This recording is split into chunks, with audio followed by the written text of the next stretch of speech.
I don't often wade into football news. I don't follow the sport, so the angle with this video is not going to be about match fixtures or anything like that, or the success of a particular team. Rather, this is about the decision by West Midlands Police to take security measures against Maccabi Tel Aviv, which is an Israeli football team. And there's a few reports I want to draw awareness of regarding this. One is from the BBC entitled "We Haven't Failed Anyone. Police Chief Defends Maccabi Tel Aviv fan ban." Effectively, West Midlands Police have made the move to ban these Maccabi Tel Aviv fans from the Aston Villa Stadium in Birmingham. They just read out the first paragraph of that. The report's by Josh Sandiford in Birmingham. The Chief Constable of West Midlands Police says the force hasn't failed anybody as he defended the decision to ban Maccabi Tel Aviv fans from next month's fixture with Aston Villa. An announcement by Birmingham Safety Advisory Group,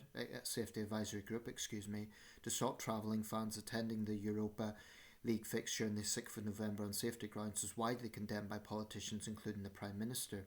The government said it would fund any necessary policing operation to allow Maccabi's fans to attend before the Israeli club said it would decline their ticket allocation anyway because of a toxic atmosphere. But Chief Constable Craig Guildford said on Wednesday he respected the decision, which was based on intelligence, and said Birmingham hasn't failed anybody and neither has West Midlands Police. So we have a situation here where politicians think they know more than the intelligence of a police force. Whilst I think the police deserve some of the criticism they get, when they are assessing that situation, I'm sure they don't take this sort of decision lightly. What we're seeing this framed as from a lot of politicians and a lot of others is framing it as how awful Jewish fans are being banned. This is Britain in 2025. Our anti-semitism is so bad that Jewish fans can't attend a match because of the atmosphere of fear. That's how it's being framed. So it's anti-Semitism being weaponized in that way to push, in my view, a false narrative. Now, when the trouble broke out last year in Amsterdam, I'll be honest, I initially thought, oh, this is awful, Jewish fans being attacked. It's not their fault what Netanyahu's doing. But then I started seeing opinions come out from Owen Jones and others who I don't always agree with, but they were saying, actually, this particular club has a reputation for hooliganism and racism. They're kind of an ultra organisation, or rather they have this ultra fan base. And this isn't just ordinary Jewish fans who are being discriminated against because they're Jewish. This is a club with a reputation. So I now look at this as being no different from, say, a police force taking security precautions against, say, Russian or Turkish or Italian ultras. If a particular club has a reputation for hooliganism and racism, obviously there's going to be concerns around that. Now, anti-Semitism is a real problem in this country. I've always said it is. I've always said it's something that has to be tackled. Where you have, for example, people who are obviously Jewish, for example, Orthodox Jews are quite visible, and they're being targeted with anti-Semitic abuse. That sort of thing is appalling. But I said at the time of the Manchester attack, this is awful, it has to be condemned, and anti-Semitism needs to be tackled. But I also said we should be careful not to allow terrorism to silence debate. And I'm concerned that the problem of anti-Semitism, real as it is also being weaponized by some very manipulative people, predominantly on the political right, to silence debate and to also push false narratives. There's a few other reports I'll put links to all of these. So there was a BBC one about the police chief defending that decision. And this is an op-ed in The Guardian by Jonathan Liew. It's Liew. Standing with Maccabi's football hooligans against local police, is that what patriotism looks like now? Tommy Robinson is said to be going to Villa Park as a Maccabi Tel Aviv fan. Do the politicians jumping on this bandwagon care what they're doing? I'll just read out the first paragraph. If social media posts are anything to go by, Tommy Robinson is planning to visit Villa Park next month as a Maccabi Tel Aviv fan.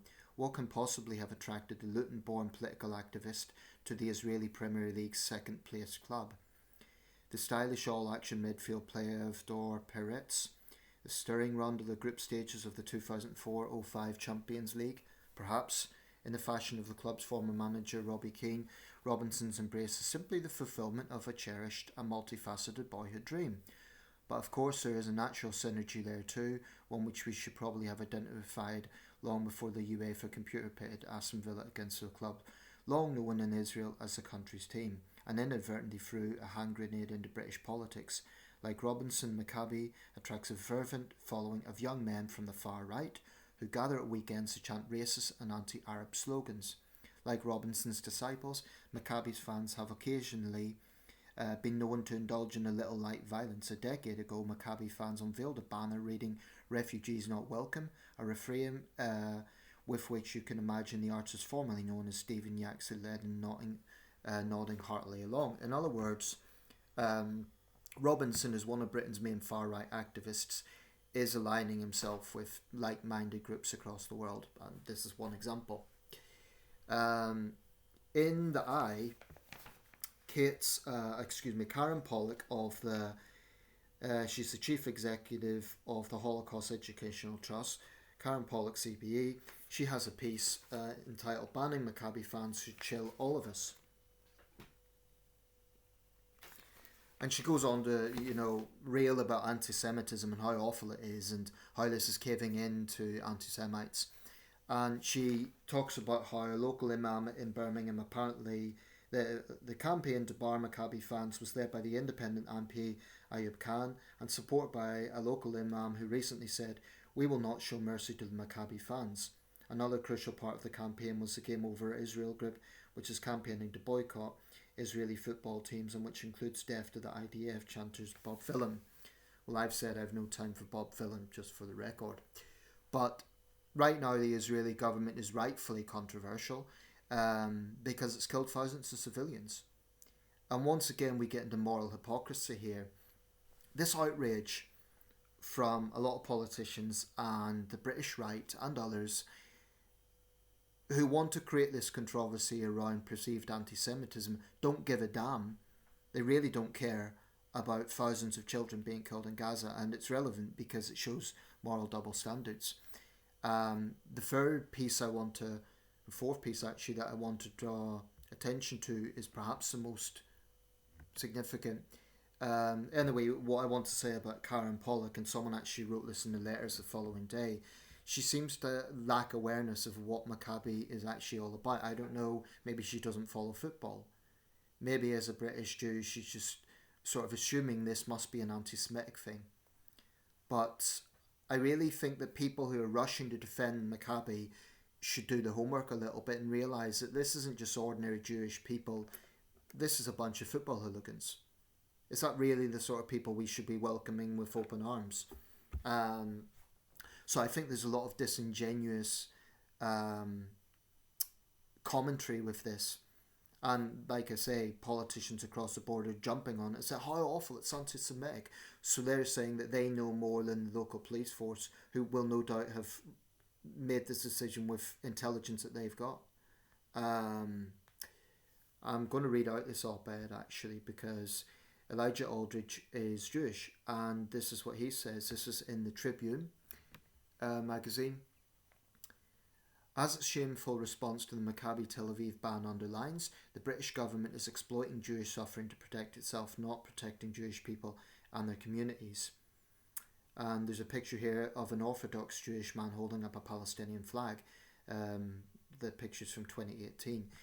Before I get into this, again, I will say what I've said before. There's this idea that only right-wing Jewish people have the voice of Jewish people, that only those who are going to defend the Israeli government are the voice of Jewish people. Surely the epitome of anti-Semitism is saying that all Jews are the same.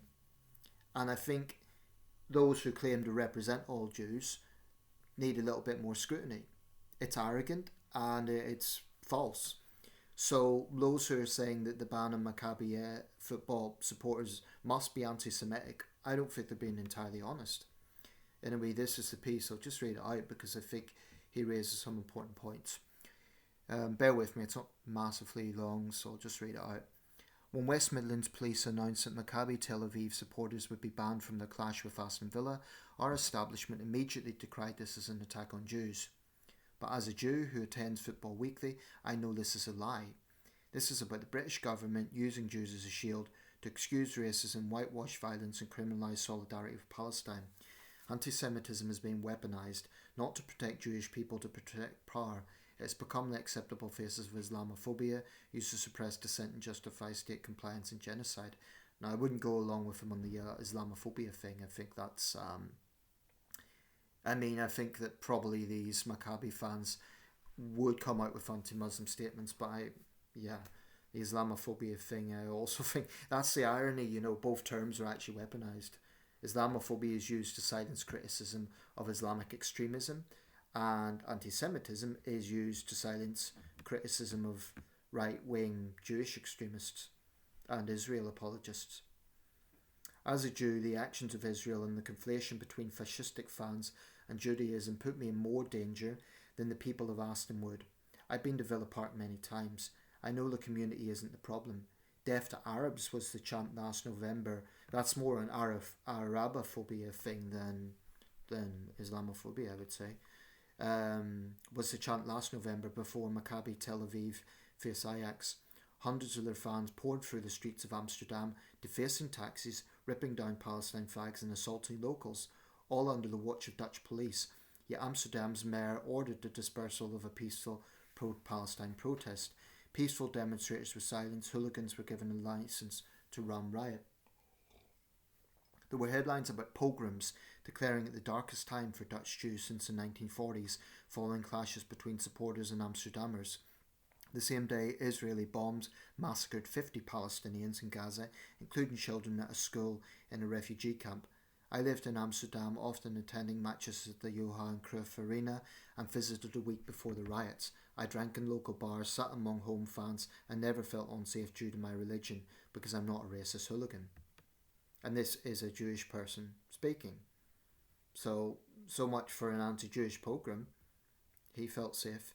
So when Aston Villa's Safety Advisory Group and West Midlands Police decided that Maccabi Tel Aviv fans would not be allowed in Villa Park, it wasn't an attack on Jews, it was a precautionary act because of racialised violence. Yet to politicians and journalists, the story was one of creating no-go zones for Jews. It's offensive that in the eyes of my government, my Judaism cannot be compatible with Palestinian emancipation, and that I must choose between them as a football fan. Kerry Lenihan, a third-generation villain who runs Matchday Food Bank collections, grew up visiting family on the Tyburn Road, just a few streets from Villa Park in Aston, a tight-knit, ethnically diverse community in Birmingham. I presume Villain's a nickname for Aston Villa fans. So, like I said, I don't really follow football. There's already a massive need, not just for food, but support across all different areas of poverty, she explains. The people who live really close to the ground are the most in need. Those communities have a lot of outreach, and they're all quite keen to help each other out and share resources. She backs the decision to ban Maccabi Tel Aviv fans. Having such a residential area around the ground, literally houses across the road, make it sense to prioritise safety for all. Her words reflect what politicians are pretending isn't the case. The ban was enforced to protect the community, not to persecute one. A YouGov poll found that 42% of surveyed adults approved of banning Maccabi supporters, yet the government, which has a strong approval rating of 14%, says it is doing everything to reverse the decision. With hate crimes in England rising, record carbon emissions and 172,000 children in temporary accommodation, I'd feel safer as a Jew if these were the priorities of the government, not Israeli supporters. Why should residents welcome a fan base that sings about Arab whores, hanging communists and raping girls? On Friday, after failing to block an appeal against prescribing Palestine Action as a terrorist group, the government tried to lift the ban on Maccabi Tel Aviv fans. Selective authoritarian censorship only fuels Gaza's genocide. Politicians who support proscription, including the Prime Minister, called the Tel Aviv decision anti-Semitic and creating no-go zones for Jews. Yet over the weekend, Maccabi's derby fixture against Hapoel, I'm not sure where that is, was cancelled after riots. Does that mean the Israeli police are anti-Semitic and that Tel Aviv is now a no-go zone for Jews? So I assume that's another Israeli club. Politicians who spent years fanning religious tension and ignoring football fans now claim to care about the rights of Tel Aviv fans to attend. The hypocrisy is breathtaking. They remained silent when West Ham fans were banned in Europe and when England was forced behind closed doors. But now an Israeli team faces consequences for racist behaviour, the government speaks up for fans. I spent enough time in police kettles of both Ipswich and England to know this isn't because they care about supporters, but see an opportunity to libel an entire community as a danger to use. Anti-Semitism has again been used as a cover, one that dehumanises Muslims, isolates Jews and protects a genocidal state. The press too plays its part. A report in July found the BBC gave Israeli deaths 33 times more coverage per fatality than Palestinian ones in the year after the 7th of October, despite there being 34 times more Palestinian deaths. That's not journalism, it's propaganda. And when Sky News platforms a non-Jew who calls the genocide a hoax and encourages the murder of Palestinian journalists uncritically as the voice of Jewish Aston Villa fans, it isn't just disruption, it's complicity. In good conscience as a Jewish football fan, I can't leave my religion to be co-opted and bastardised by those who wish to commit genocide and spread hatred in its name.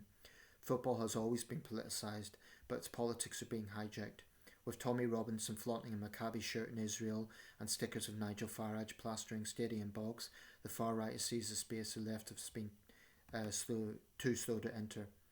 But things are changing. Fan-led movements like A City Unite for Gaza and Youth Front for Palestine are reconnecting football to the struggle for justice.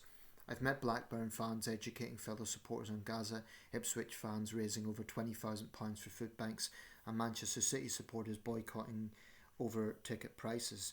Real safety comes from that solidarity, and as a Jew, I never feel unwelcome or in danger from existing in that space. Maccabi Tel Aviv announced on Monday they'd refused tickets from Villa following Tommy Robinson's claim he would attend the game. He was previously banned from football after punching another England fan in 2019. If the government continues pushing for hooligans to run amok in our streets, I don't feel they're defending me. They're using me. It doesn't help me attend football. It sanitises war crimes done in my name. When the media misrepresents the ban, they're not protecting Jews, they're manufacturing consent to scare them. And whilst they argue over who gets into the stadium, Palestine's footballers never will. At least 421 footballers have been killed in Gaza since October the 7th. This is not a debate about who should be allowed into stadiums, it's about those who cannot. So that's a powerful piece. I wouldn't absolutely go along with everything he said. I think Islamophobia can also be weaponized as a term. And the accusations against the BBC, I genuinely think the BBC is between a rock and a hard place, because the pro-Israel side constantly accuse it of bias against Israel. So I honestly think the BBC can't win when it comes to that conflict. But I do go along with the distortion that's going on. It's pretty disgraceful that the government is effectively smearing West Midlands police as anti-Semitic. That's effectively what this comes down to, when in reality, West Midlands police is taking a common sense precautionary measure against potential football hooliganism. If this team was to come to Birmingham and there was violence, I would have no doubt that once again we would see, as happened in Amsterdam, headlines about anti-Jewish pogrom. Now, anti-Semitism does exist. There are examples of Jew hate, but I really think there's also a lot of distortion going on. Those who are jumping on the bandwagon to defend Maccabi fans should do their homework. Maybe they're genuinely ignorant about it. Maybe they just assume, well, they're Israeli, they're Jewish, so it must be an anti-Semitic thing. Like I say, I don't think there's any difference between this and, putting a block on Russian or Turkish or Italian ultras, because all three of those countries also have a reputation for violent hooliganism. So, yeah, there's a lot of distortion going on. I'm going to put links to certainly those three articles. I'll see if I could get a link to Karen Pollock's piece, but I really think she needs to do her homework, or maybe she's being deliberately evasive of that information. She's, again, presenting it like it's an anti-Semitic thing. I would question anyone who wants to defend Maccabi. Why are you defending racist football hooligans? Because that's what this club has a reputation for. Probably not every single one of their fans, but a big hardcore of them. So it's pretty disgraceful that politicians are jumping on the bandwagon just to kind of score virtue signalling points effectively. To say, oh look, we're standing against anti-Semitism, except the ban isn't about anti-Semitism. The ban is about public safety. And I think probably that's what happened in Amsterdam. But again, that got distorted to be, oh, it's an anti-Jewish pogrom. The moral double standards of those who really don't give a damn about thousands of Palestinian children being slaughtered, yet they're willing to defend Israeli football hooligans to push the narrative of anti-Semitism is really, really dishonest. And finally, to clarify, because I don't want to be taken out of context or distorted, in no way am I suggesting anti-Semitism isn't a problem in this country. It is, and it must be condemned and tackled. But we need to be wary of it being used and weaponized constantly to silence debate or to misrepresent security measures. And that's what Starmer and the government is doing regarding West Midland Police's decision. What the government should do, they say that the police are operationally independent. Okay, well then don't interfere. If that's your position, then don't interfere. Let them make that operational decision of their own accord, and they can be responsible for it. But I hope West Midlands Police stick by their decision. I hope they don't cave into pressure. And everyone who's defending these Maccabi supporters, they should do their homework and they should be put on the spot. Why do they want to defend violent racist hooligans? That should be the conversation.